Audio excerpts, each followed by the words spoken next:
Hey there, it's Dr. Mary Barbera here for our day 16 in March. I am doing all 30 days up until probably past the publication date, which is March 30th, for my brand new book, Turn Autism Around, an action guide for parents of young children with early signs of autism. Today I am talking about 4 tips, advocacy tips for parents and professionals. So let me get our other friends on. If you are joining me here live or if you're listening to the replay, if you can let me know if you're a parent or professional living and where you are living and viewing from. That would be awesome. Okay, let me pull on our other friends here. And we will get going. I am Dr. Mary Barbera, and today we are talking about 4 advocacy tips for children with autism or even children with delays, signs of autism. This is day 16 of my 30 days. If you are hopping on live or if you're listening to the recording, if you could let me know in the comments if you're a parent or professional or grandparent, whatever you're comfortable sharing, and also where you are viewing from, that would be awesome. If you have not pre-ordered my book, this would be an excellent time. We have a book launch team, and you can get all the details at turnautismaround.com. This is the last couple of days to join our launch team, and we are then going to close to new members, and we're going to be giving out prizes, and we're going to be really pushing. You have to pre-order the book to join, but then you're also going to be part of my launch team to get the book into as many hands as possible throughout the world. Okay, so today we are talking about advocacy tips, and we have a parent from the UK, and Lauren from Baton Rouge, autism mama. My son Spencer is at Tulane Medical School in New Orleans. So I've been there several times, which is exciting. Okay, let me just see who else is here. And we have Wanda with a 7-year-old. Is it hard to turn it around at this age? I'm a parent watching from MS, which I'm thinking is Minnesota. And we have another parent in London. So what turning autism around means is increasing talking, decreasing tantrums, helping a child with eating, sleeping, potty training, going to the doctor's, dentist, haircuts without problem behaviors, and helping each child reach his or her fullest potential, which is a moving target. Even for typically developing kids, we want all of our kids, all of your kids, both my boys, we want each child or adult to reach their fullest potential, which in my mind means that they're as safe as possible, as independent as possible, and as happy as possible. So to answer your question, is a 7-year-old too late to turn autism around? No, it's never too early and never too late to begin to make more progress in terms of turning things around and making each child and adult's life better. If they're suffering with any kind of symptoms that is causing hardship to themselves or to others, we want to try to help them improve. So that's just a little advice. So in the comments too, if you can let me know if you've already pre-ordered the book and joined our launch team, that would be excellent. We have a BCBA from Florida. Awesome. And Lily Daisy's here, even though it's a very crazy time, I'm sure, in Australia, where she's viewing for the 16th day in a row. Awesome. And Nancy is here. She's a grandparent, and she has pre-ordered the book. Excellent.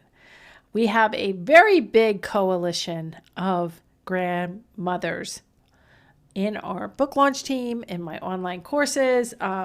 Really great movement of grandmothers too. Stacy is from Australia, has a 7-year-old, and possibly on the spectrum myself. I was actually just being interviewed by a journalist today for an article, and we were talking about adults on the spectrum and how to know if you are an adult, or what kind of tests would you need if you did want to pursue getting an evaluation to see if you yourself were on the spectrum. There is one person I know of, Eileen Lamb, who got a diagnosis for her young child of level 3 autism, and she, like you, are saying that she recognized some of the symptoms in herself and, talking to her mom about her past childhood. And anyway, the ADOS, Autism Diagnostic Observation Schedule, has 4 different tests or subtests within it. One of those is for 2-year-old and above with severe symptoms, not talking, those sorts of things, or minimally vocal. And then we have, the next level up is for kids who are putting words together, but not conversational. And then we have conversational children and teens. And then there's a whole subtest or part of the ADOS, which is just for adults. So if I were you, if I were an adult and I thought I might have autism, I would look at a teaching hospital to who would administer the ADOS for adults. That's what I would be looking for if you want to try to get yourself diagnosed. If you don't want to get yourself diagnosed, I think there's plenty of people on the spectrum, on the edge of the spectrum, who are doing just fine. Okay, we have somebody from Saudi Arabia, mom of a 3-year-old, going to pre-order soon, D'Amica, with a 4-year-old. And Lily says she's on coffee break time. Excellent. Okay, so today is all about 4 tips, advocacy tips. And if you've missed my other lives, I've done like 15 to 30-minute lives each day of March. You can go and look at marybarbera.com/Facebook or /YouTube for all my previous lives. And I'm going to be doing them the next 2 weeks too. We're 2 weeks until the publication of my book, Turn Autism Around, which I'm super excited about. If you haven't gotten it yet, definitely pre-order and join us on our launch team. Okay, so this is directly taken, the advocacy. I think I want to empower parents to know the signs, to know what good goals look like, to know their rights and how they need to become their child's best teacher and advocate for life.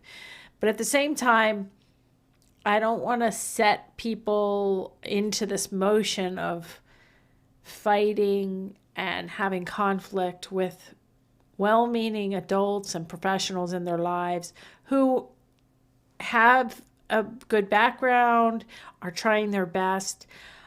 So there's a balancing act. And so when you think of advocacy, you might think of fighting. And I really want to get us away from the fighting, that mentality. I know in my situation, I've been in the autism world for over 2 decades, first as a very confused, overwhelmed parent in denial about my son's autism.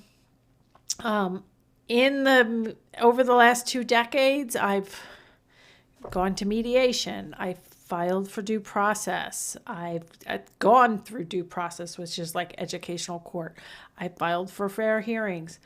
I've written many an email and letters, and it's been exhausting, and I wouldn't recommend it if we can get to cooperating and get to good therapy as quickly as possible without any type of fighting. That is going to be the best situation, because as all of you know that are parents here, it's exhausting. And then if you add on that on top of it, it can be super exhausting. So if you do have advocacy questions as I'm talking, put them in the comments. I will pretty much be sticking to that, or questions about my book. Okay, so this is in chapter 2, and you might think, well, that's a kind of a weird place to put advocacy. I do talk about advocacy in the last chapter as well, but chapter 2 is where I go over the early signs of autism, pointing, wanting sameness, being rigid, not responding to names, speech and language delays, excessive tantrums. I cover each point. But then I say, you're going to learn through the rest of the book, you'll learn what your child needs in terms of therapy and how to choose the best team for him. You'll also learn how to best advocate for him. Before that more in-depth discussion, I want to give you a few advocacy tips to get you started. So tip number 1, you've probably heard the phrase, don't burn your bridges. Well, I recommend this in keeping this in mind as you enter the world of autism advocacy and intervention. Avoid us versus them, and you need to be assertive and smart, but not aggressive. Because, like I said, these are well-meaning therapists, doctors, they've spent their whole career trying to help people. And if you come in like a bomb ready to go off, like my child's pediatrician, he didn't know like failure to point was a sign of autism. So when I said after the diagnosis, well, did you know that failure to point? No, I didn't know that. Instead of me screaming at him, how dare you not know that? He didn't know it, but now he was going to do better. And now he knew that. I mean, it is hard, but you can't go in like gangbusters, because you will really turn the tables, make the people that are local to your area. I mean, this is just a book. My online course is just an online course. You're going to actually need physical people in your life who are going to help you too. Okay, tip number 2 for advocacy. Your child's plan and goals should be based on his skills. And so there's a whole chapter on assessment, a whole chapter on planning and goal selection. So a lot of times the goals are really mismatched with where the child is at. So I say, I've seen therapists try to get children to perform tasks that were far beyond their current capacity. There's no time for goals about learning prepositions, pronouns, or colors if your child isn't articulating his basic needs. But you can't go in there like a know-it-all and blast every single goal or idea that the therapist has had in place or is about to put in place. Okay, tip number 3 for advocacy, you need to learn how to teach your child. Only then will you truly have the power to stop relying exclusively on the opinions of others. So once you learn how to get your child to sit and attend to a book, or sit with you and do Mr. Potato Head or do an inset puzzle, once you learn these techniques, which are all outlined in my book, then you'll be able to help the professionals, work with the professionals. They have, potentially 5, 10, 20 years, 30 years of expertise behind them. So between your new knowledge with the book and or my online courses, and with their seasoned expertise, you can collaborate to help your child do better. And the 4th tip is your focus should be on your child. When there are too many opinions and you become confused, step back and observe him. Then pick the option that's best for you. So, I give a couple stories here that, unfortunately happened. Like one of the moms in my online course, she had a 2-year-old, was just diagnosed, and she was driving her son to therapy about an hour away from her house, speech therapy. And their policy was that their parents were not allowed in the room. And so she was being forced to sit in the waiting room, and literally the 2-year-old was screaming on the way back to speech therapy. And she could even hear him crying in the room. And, she asked us what we thought about that. And no, that's not part of what I would recommend at all. We don't want a child crying. We don't want children to be taken into a place crying. We don't want to even take a happy child who can't talk or can't tell you what's happening into an environment with strangers. And we also want, me as a mom, I want to see what you're doing. Even if it's going beautifully, I want to see what you're doing so I can go home and try to do some of the same things. So in my opinion, there's no magic in being closed off with sessions. And during COVID times, there's even more reason where parents have to be involved with Zoom calls and have to be involved with carryover. And in my book, I teach parents, I empower parents to really become the captain of the ship. So if no child should scream or cry during therapy, and parents should be active participants in their child's learning. If the child hates the learning, something is wrong with the teaching method. And if someone is not willing to work with you as a parent, then you might need to look elsewhere for different professionals who are willing to collaborate. But this book is not just for parents and grandparents, it's also for professionals, because there are some times where a professional really believes in my approach, a child-friendly approach, and she or he sees things that are not looking good, and the child is crying and the mom doesn't know what to do, or the teacher is trying to advocate for the child, but really the teacher works for a school district, so it's hard for her to really go to bat. So I teach parents how to go to bat for their kids to become their child's best teacher and best advocate for life. So let me see if there's any advocacy questions, and if you are here, Olga said she finally has listened to me live from Massachusetts. Excellent.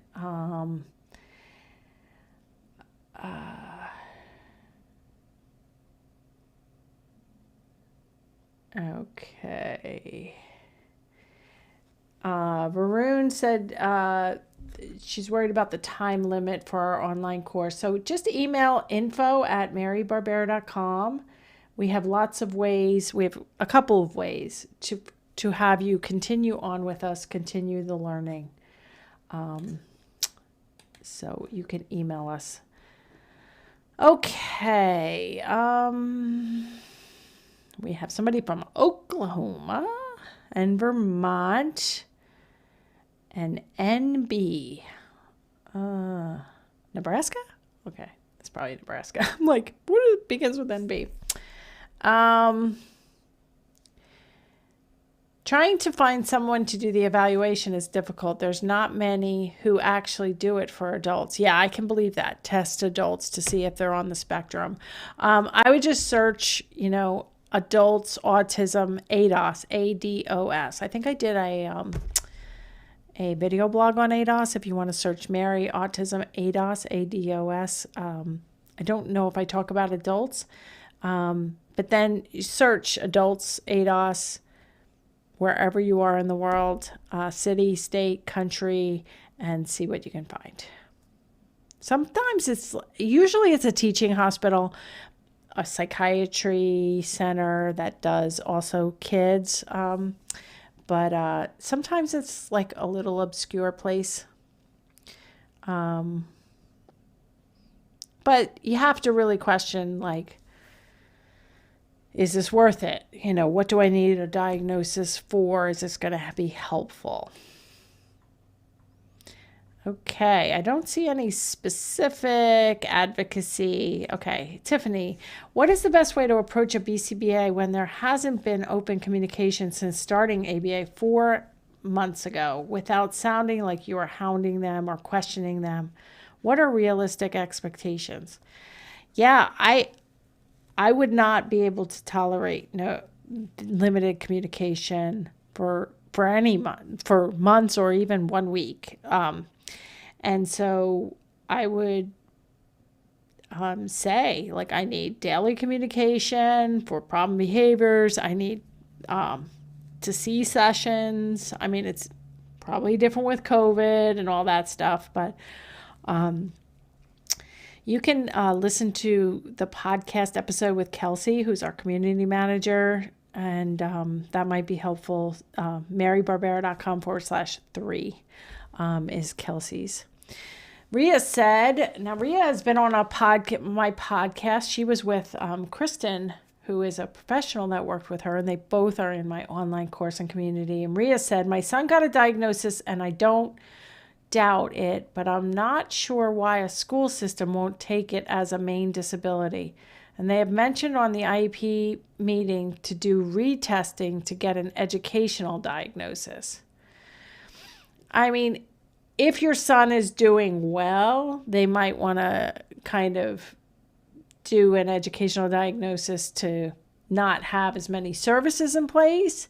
But I think having a medical diagnosis and having a physician or a psychologist at least who's willing to go to bat and write the number of hours, prescribe the number of hours of ABA you need and that sort of thing is really going to be critical. So if you feel like a school system or an insurance company is trying to downgrade your services and they want to use a new evaluation as a tool to downgrade, I mean, you could get a paid advocate. You could get probably a free advocate. I Googled the Mental Health Association in my area and got an advocate who at the time was free.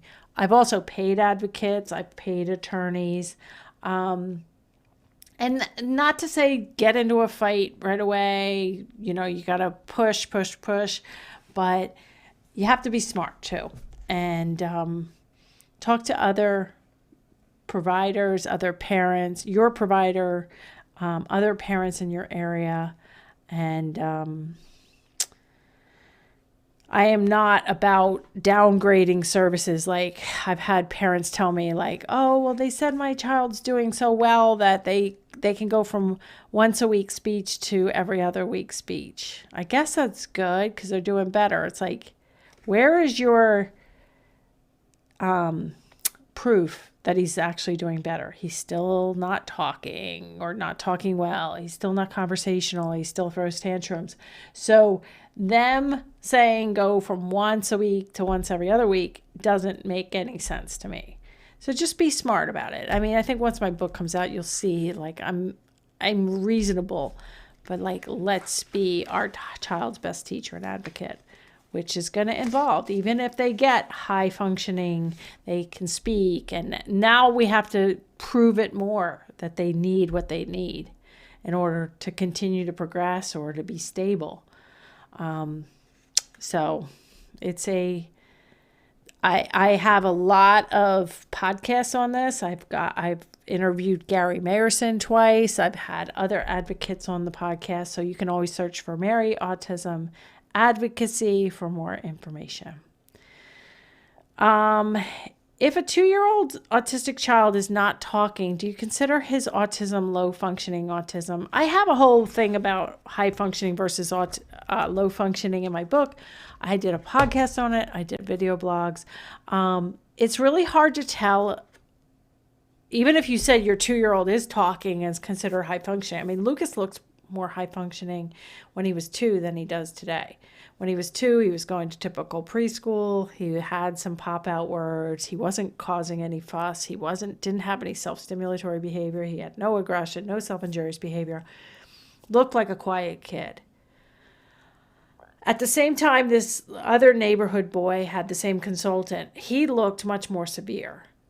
He wasn't eating well. I think he was still on baby food. He was 2. He was not talking. He looked more severe. And if you were going to like put your money on which one would do better, you would have chosen Lucas. And Lucas is really pretty impaired with moderate to severe autism and intellectual disability. This other boy went on to learn to drive and go to college and is conversational. So I wouldn't, what I would do is I would get my book and join my online courses because you have a lot more power than you think of helping your child reach his or her fullest potential. All right, let me just check here and see if there's any advocacy. How do we choose a good place to start with our children with your style of learning? It's all in the book. There's the 1-page assessment form, which will take you 10 minutes. It's all laid out with or without a diagnosis of autism. You can start. So pre-order the book. 2 weeks, it will be in your hands. You can get it on hardcover, Kindle, Audible. I read the book for Audible. It's very good, and it will help you a lot. That's where I would start.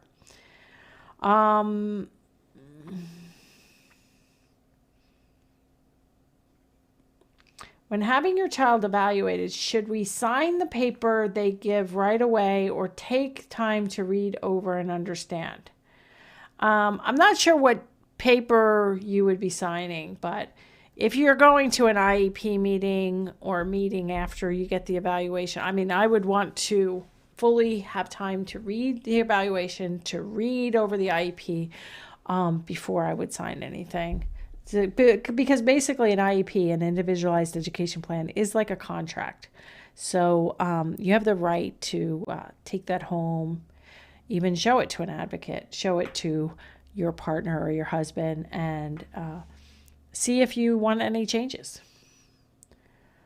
You also have the right to show it to an advocate or an attorney. Yeah, so I don't know if that's your question or not. Okay, so that's it for the advocacy questions, and I do have to run. Tiffany said, can't wait to get the book, and Aisha said, so excited for the book. If you are not, I recognize those names, but if you have not ordered your book, get it today. The launch team is closing in the next couple of days. And then we are going full tilt with over 600 like-minded professionals and parents and grandparents, everybody in there to really read the book, get Amazon reviews going, spread the word about the book, and we're just going to give it the good college try to get this book into as many hands as possible. So I appreciate your help. Tune in tomorrow. I'm going to have another topic. And we'll catch you. If you want to replay this or listen to any of my other lives this month, just go to marybarbera.com/Facebook or /YouTube. Subscribe, turn on the notifications so you can catch me live. I don't have a time when I'm coming on live every day. But if Lily Daisy can catch me every single time, you can too. Just turn your notifications on. And I hope to see you within the launch team. Bye.